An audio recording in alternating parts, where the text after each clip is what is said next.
Welcome back to Podsauce. Alicia, I'm excited right now. Can you see the excitement? And you're turning 8 shades of red. I know. So, you should be ashamed. No, this is a big one for us. We got Kenny Mayne on, which, listen, Kenny has been all over the news recently. Yes. You know, he just recently departed his 27 years at ESPN, and everyone's been talking about this. Yes. And we have him, and I am so excited. By the way, he looks like he is like loving life right now. Unbothered. How are you? I'm happy. As we tape this, I'm going to go to my nephew's Little League game in Normandy Park, which is by the SeaTac Airport. Then I'm going to go across on a ferry and go golfing tomorrow with a good friend of mine. And then the next time I'm going to go golfing again. Next day is the Belmont. I'll gamble on horses, and family's coming over. Then on Sunday, more family, and we're going to go on the boat. And yeah, this is my first time to Seattle for a really long time. Well, it's also, it's been 27 years of nonstop work, and I feel like unemployment life is treating you pretty good right now. It sounds wonderful. You're just chilling. I would normally tell our guests to take their shoes off and get comfortable. He never had I'm pretty shoes sure on. your shoes are already off. He's got on flops and sand. I got a ruined ankle from football from way back when, and I can even plug my foundation here. I was going to give you a good alley-oop for that one. Yeah, I got like an arthritic, bad right ankle, and it's supposed to move like this, and mine's like 1 millimeter. So I got this device, and now I can run, I can play golf, I can play flag football, I can do whatever I want, no pain, which is amazing, blessing. And so we started a foundation to get veterans in the same boat as me, or worse. And this device is amazing. It's not like those 3 a.m. Copper belt commercials. No offense to the copper belt industry, but these work. Day one, I ran on the treadmill, and I hadn't been able to run for quite a while. I cried for about 2 hours, and then Gretchen and I, my wife, let's do something good with this. So in the time that I announced that I was leaving ESPN, we've raised enough to get 6 veterans up and running. We're ready to go. I got 2 phone calls to make today. I get to tell 2 more veterans that they're running. Yeah. That is great. Yeah, it's you actually beat me to it, because my father, well, first of all, I come from a military family. My dad served in the Air Force, Desert Storm, my Uncle Jesse, aunts, uncles, cousins. So first of all, thank you so much for what you and your wife Gretchen are doing. But but thankfully, thank you God, a lot of my family made it out unscathed, after their years of service. But thank you for what you're doing, long story short, for the veterans through Run Freely. I'm sorry, I talked over you. It's like one of those things, when you do something good, and you don't do it so you feel good, but you really feel good. Yeah. It's just like this crazy two-way street blessing. Yeah. And sometimes I talk about it, I start crying. To go back to our opening event, we had Jamal Crawford, Gary Payton, Steve Largent, Jerry Rice, and Lenny Wilkins showed up. And I thought I'd get 20,000 people. Who's not going to show up for those guys?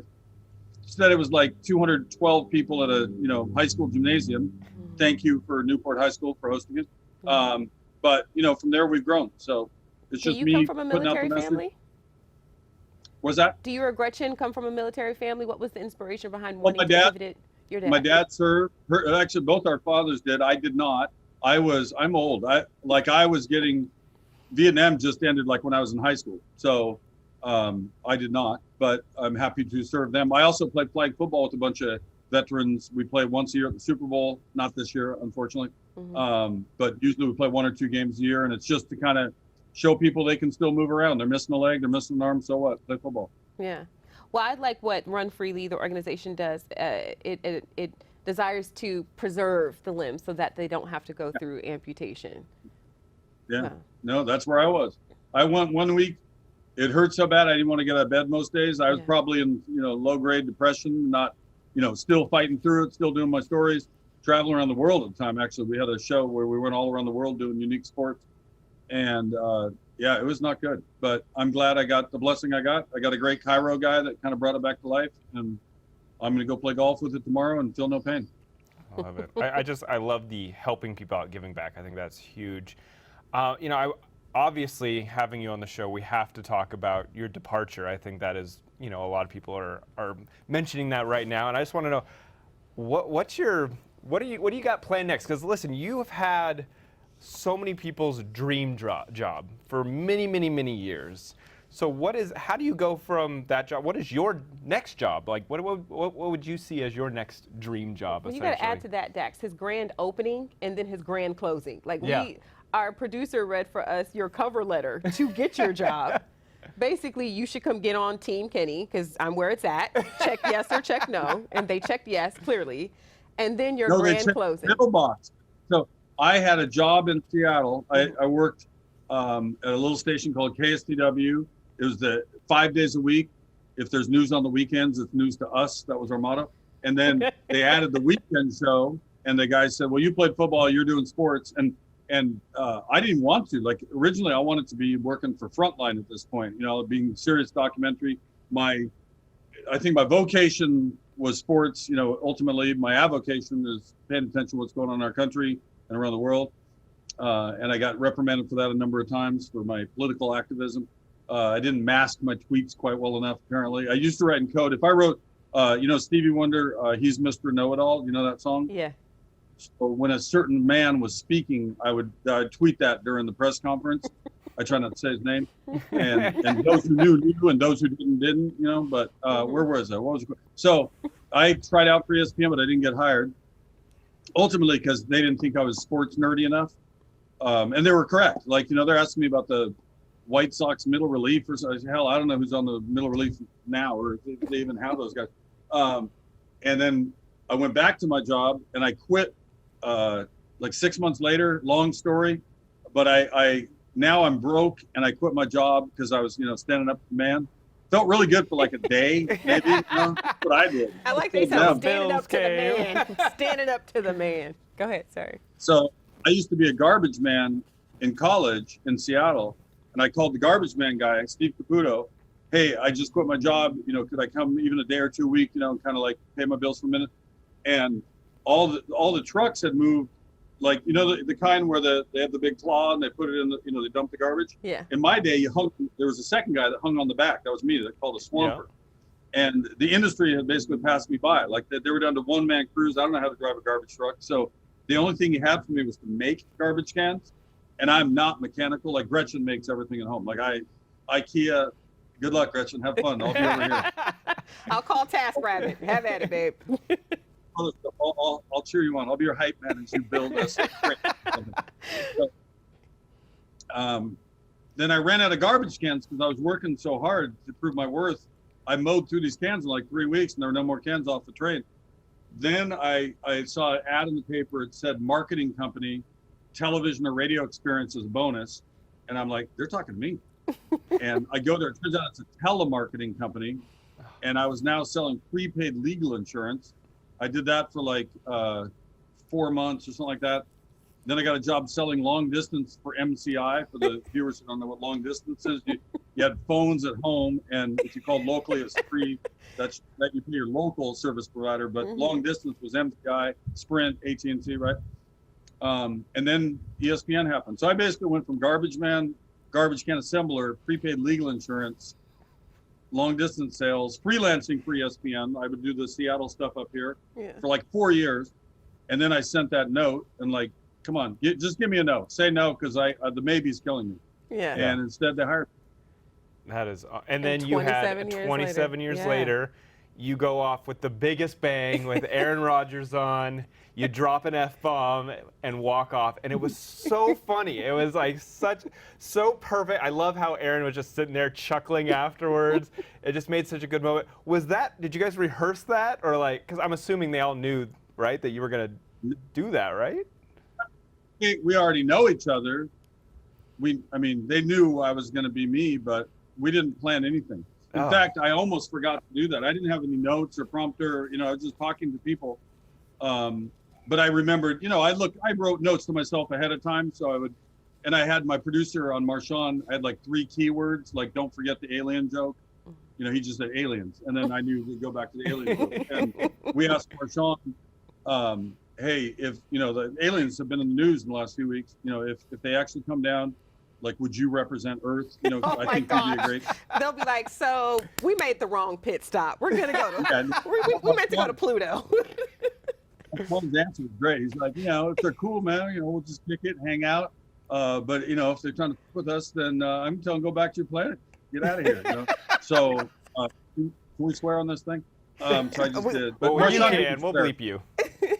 We're here. Marshawn swears implied. You know what I mean? Like he was just being Marshawn. Like I've known him for quite a while, Yeah. and he's actually warm and sweet and super funny and super intelligent guy. And he was so mischaracterized, you know, that whole period where he didn't want to talk to the media, Right. and I'm just here so I don't get fined. You know and why all I'm that. here. He Yeah. just doesn't. You know why I'm here. Yeah, he doesn't like traditional. You know, you've seen it a million times if you watch sports where all the post-game questions, you know, they're essentially the same every year, right? Every Yeah. week. What did you do to stop the other team? Did you expect anything they did? Blah, blah, blah, you know, first down running. And Marshawn just didn't want to do that. He just wanted to go home, watch Netflix, and hang out with his guys and drink some Craig Mount Pop and come back and do it again. I mean, you kind of just want to leave it all on the field. Yeah. I did. Do your job. Yeah, Yeah. I did my Your job. job, I'm get keeping out. it pushing. That's his game and his effort level and the way he was loved by his teammates. And I mean, he'd be a great teammate. You know, he's funny. He's the guy that, you know, makes everybody loose. He talked about later, like he would take a shot of Hennessy before games. 1,000%. I can for sure little see that Henny in my head. A little Crown Royal. I'm here for it. I'm here for it. So it's funny. I met him when he was a rookie at Buffalo. Mm-hmm. You know, I'm from Seattle, so I was obviously a Seahawks fan for all those years. But this guy named Willis McGahee was leaving Buffalo, and Sean was coming in as the rookie, right? And my friend Tom McCollum should get the credit because he wrote most of this one, where we were going to take the words that McGahee said on the way out of town, where he just trashed Buffalo, and then have Marshawn react to it, and then just do the reverse. So he was ripping it like, you know, it's a boring town. They got like an Applebee's and a Dave and Buster's, and don't even start with the women. We didn't talk about the women. And Marshawn's like, well, now it's in context. And then we went out to Applebee's. If you Google Marshawn Lynch Applebee's, you'll see what I'm talking about. Did you make a whole commercial campaign off of it? Well, I want to. That's actually good call. You see what I'm saying? So I'll send you my address, put my 10% in there. We'll keep it after pushing. Marshawn, after he said he would be on my final show, Uh-huh. this is like week beforehand, I sent a note to the salespeople who I've worked with a lot at ESPN. I did a lot of the commercials. And I said, hey, here's an easy opportunity. Why don't we stick Marshawn at an Applebee's for his live shot? He gets paid, you get paid, I get paid. We all make money on my way out.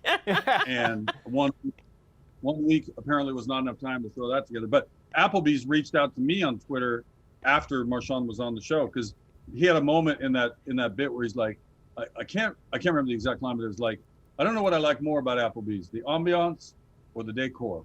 The decor or the ambiance. That was his line. We could bring it back 20 years later, whatever it is, and do a thing. Hey, Applebee's, if you're listening. Well, now because you're in leisure, so this is even better now. So now you got the time to picture make it, if this you happen. will. Now, and the camera pans over to you, and y'all toast. Like you have, you know what I mean? Like y'all are in the local Applebee's, talking as men do, doing men talk, whatever you guys do amongst yourselves. Who cares? And then the camera pans. What'd you say? Guy talk, yeah. Sure. Yes, and then the camera pans over to you because now you're a man of leisure. Well, for just a few months, because I'm pretty sure you're going to be getting back to it. I was going to say, you're going to get swept back up. You know, I did want to ask you, because I think all of us have gone through a situation where we've had a job that was high profile, and you end up walking away because whatever, it just doesn't work out. Has there been a lot of fear in that step away from a job you've been at for so long? No, I think you referenced it earlier. I wrote a thing for the LA Times like the weekend after I left, or was going to leave. Like the announcement, I still had like 8 shows to do. That was the weirdest part, is it was public that I was leaving, but I had 8 shows to do. Yeah. So people were like, I thought he left. What's at midnight still talking about It's called the Cubs and contract Marlins and or, obligations, people. But no, they gave me the choice if you wanted to just call it quits now, if that's easier for you. And I didn't. I was like, no, I should fulfill what I'm obligated to, and I'd just be screwing my partners, right? I'd be like, Right. hey, you got to work tonight. I'm quitting, you know? So, and I'm glad it worked the way it worked. And the last show was really fun. You know, it was fun to go that way.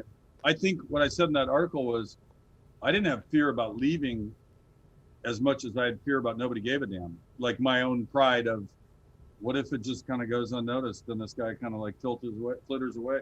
And instead, apparently a bunch of people cared. So that was very flattering. I didn't expect it. I didn't expect things to happen the way they happened.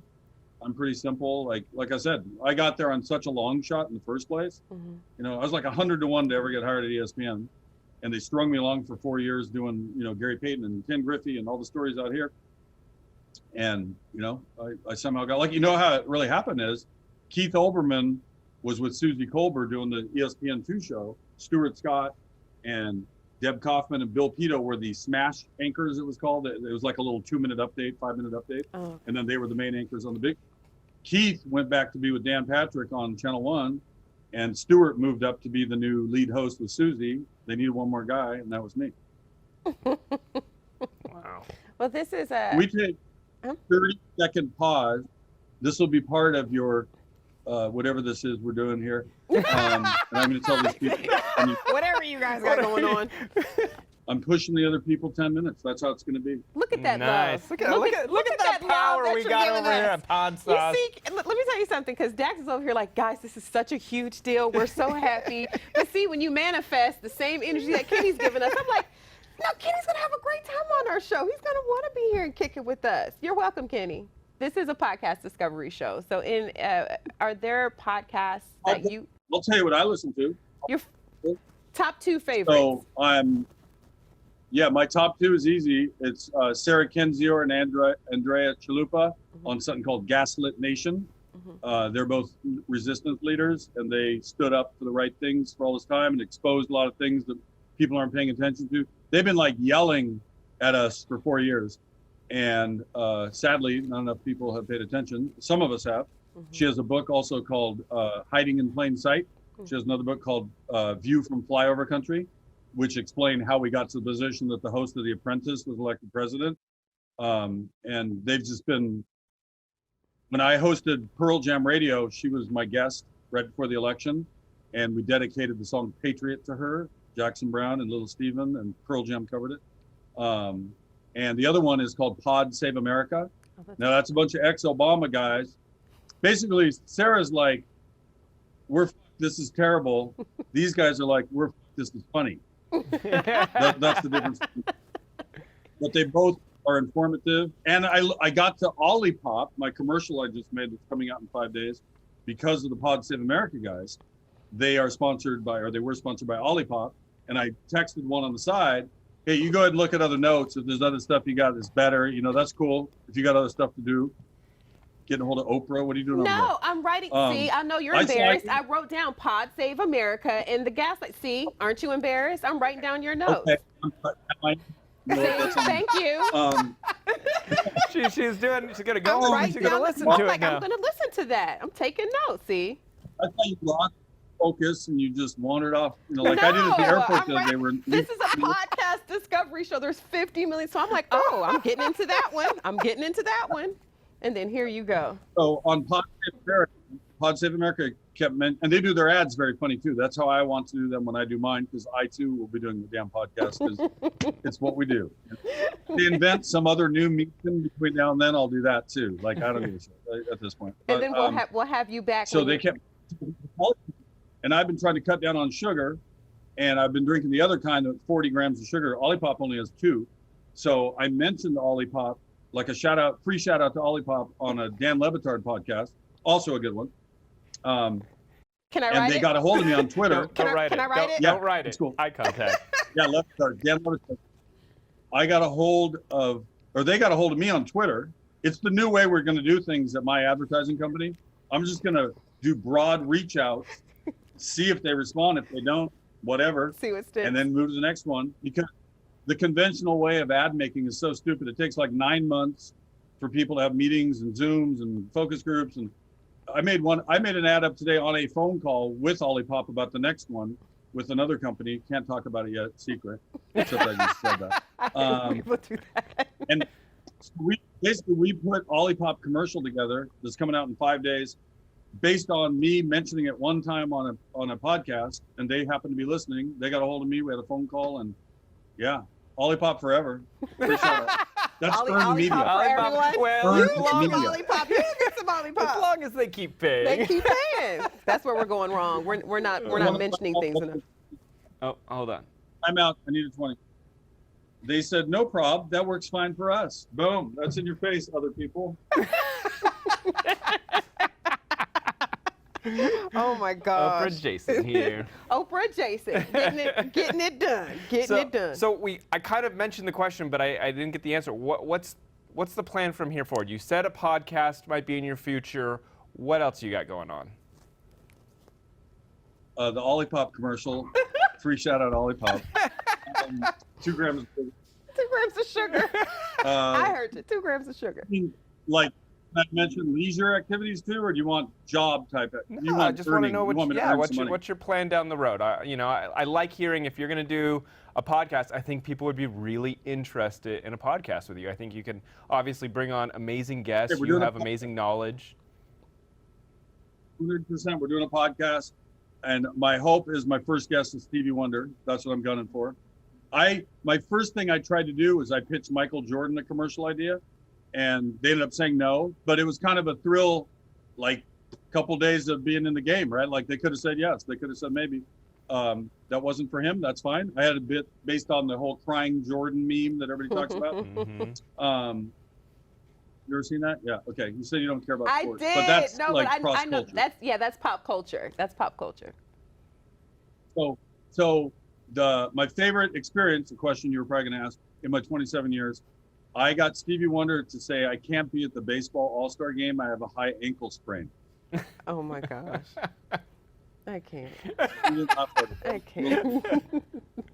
What'd you say? So, and it's a great story going in. You should have laughed harder. That was like my defining moment in 27 years. Oh my gosh. Oh, Kenny. So, we had this thing called Live 8, not Live Aid, but Live 8 for the G8, and they were trying to relieve African debt. That was kind of like the point of the concert, and there was one in the US or 2, and I think one in London or somewhere.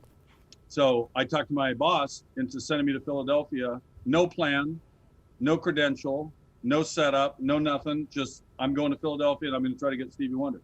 And I got near his trailer, kind of like outside this gated area, and they kept waving people in. Like, Will Smith goes in and he spends 2 minutes. And then Natalie Portman went in. This is a real story. These all people went in. And somebody else, and then the guy looks right at me, waving me in, a big smile. I'm kind of looking around like, how do they know me? Like, all right, I guess they're calling for me to go in. And I took like half a step, and Don Cheadle walked by there. He was behind me. They were waving to him the whole time. See what happens? See what you thought you were Don. I didn't give up. I didn't give up. I ran into a Teamster who recognized me from SportsCenter, gave me a lanyard. Now I'm backstage with Sarah McLachlan talking to her, and Stevie's about to go on. Got to his guy. He says, you stand right here when it's over. He's the last performer, I think. And he'll either do it or he won't do it. You got to pitch him yourself. And so we're there, and BET was there. Their camera broke down. We let them borrow ours because they had a deal set up to interview him. So, they used it. They took their tape out, back when you used tape. And they said, now it's your turn, pitch Stevie. Told him the joke. He laughed. He did it in one take. And then I said, when's the album coming out? And he turned back and goes, soon. And then he walked away. Earlier in my career at the little station here, when I was a news reporter, not sports, it was my second story. He was in Seattle for the In Square Circle tour. This was way back. And I pitched the bot, hey, Stevie Wonder's in town. We should go do a thing hyping his, Stevie Wonder. And they barely let me do it. They wanted to send me like a city council meeting on sludge waste or something, But I get into Stevie Wonder, and we're shooting all the B-roll. They said, no interviews, just 10 minutes, get out of here. And instead, some reporter goes up to stage and starts asking him questions. And he's up there pontificating, about world peace and whatnot. And I'm so nervous. I'm like, I can't even control my hand. I'm so nervous to be in his presence. And I ended up laying my mic on his keyboard. Oh. And all of a sudden, like, you just hear this noise, And he just turned it down. He turned it down to nothing. Didn't even get mad. He kept talking. So years later, I met him on a different occasion for a different interview for the Super Bowl in Detroit. And he was the warm-up Rolling Stones played at halftime. And he used to warm up for the Rolling Stones. And I told him that story. So I said, essentially, we've collaborated musically. Yes. Thank you so much, Kenny. We really do appreciate having you on. We are excited about your future, whether that's in podcasting or he said it is in living his podcasting, life. so we're going to have him back on the podcast when he's a podcaster. Because this is the place to be if you're a podcaster. On the Podsauce. We'll be right back.